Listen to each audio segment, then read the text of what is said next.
What was it? The line in Jay and Silent Bob was like, the internet's giving everyone a voice to complain about movies.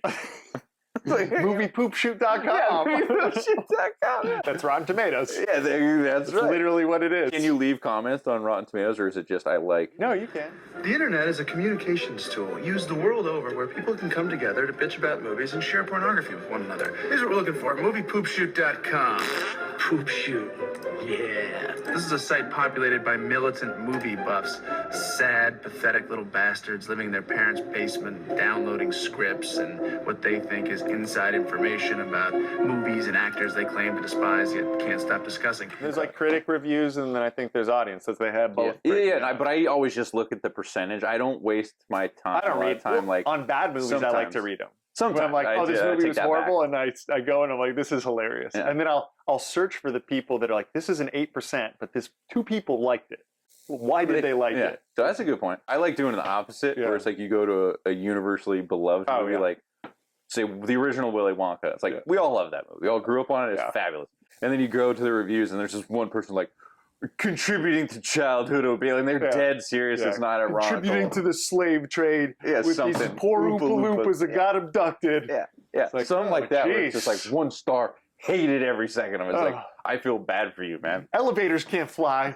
I feel like that one would be jokey. Where like the ones that are genuinely like true. Imagine like, that girl that turned into the person. blueberry. She's gonna have stretch marks forever now. It's like, oh my God. That would be a funny comment, like shit on, but it's like, no, they're genuinely serious. They hate Gene Wilder. It's like, oh man, you have a miserable life, bro. Fucking weird with this. Well, that's how I felt about Thor. It's like Chris Hemsworth took a bunch of sauce. He got naked. What are you looking for? That's what I heard. Yeah. But it's like, man, it was too much. It was Taika Waititi. If he just kept the same tone as Ragnarok going into this, which is kind of what I expected because it was so phenomenal. Like, don't break when you're already like top tier. You can't. What are you doing? See, I guess I just didn't notice the tone being so different, but like I rewatched it. I do like it. It's a fun movie. That's what I mean. Funny it's a parts, fun movie. But when I do like the stories of the MCU and that they're cohesive and that details matter. And this movie, Taika Waititi said, details don't matter anymore for me, for my particular movie. And to me, that bothered me because it was just like, there's a lot of plot holes, there's a lot of loopholes, a lot of unexplained things, and it just bothered me. No, it wasn't as good of a all-around like story. And like the cancer story is really important to her arc, and I just feel like they didn't do that good enough to me. It wasn't.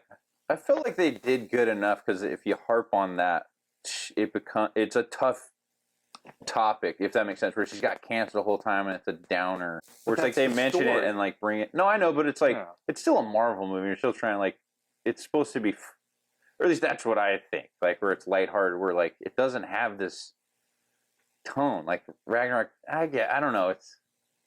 I like the lighthearted tone. I prefer it. Like, and which again, you should now watch Spider-Man and Ant-Man movies. Yeah, it probably has that, right? They're very lighthearted and they're wonderfully written. Yeah, well, even the Ant-Man 2 is kind of like people are like, oh, it's not that good, but even they're like, but it's still fun to watch. It's fucking Paul Rudd. That's what I mean. Like, it's Paul Rudd. Why would you have a fucking dark, ominous tone? No, it's not. Paul it's Rudd. So fun. Well, you shouldn't. No, that's what I mean. Why would you fucking cast Paul? And all like even the Spider-Mans are pretty special.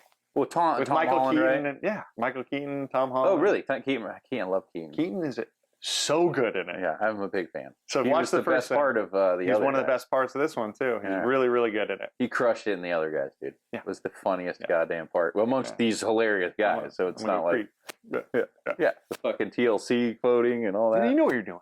You know what you're doing. Don't go chasing waterfalls, man.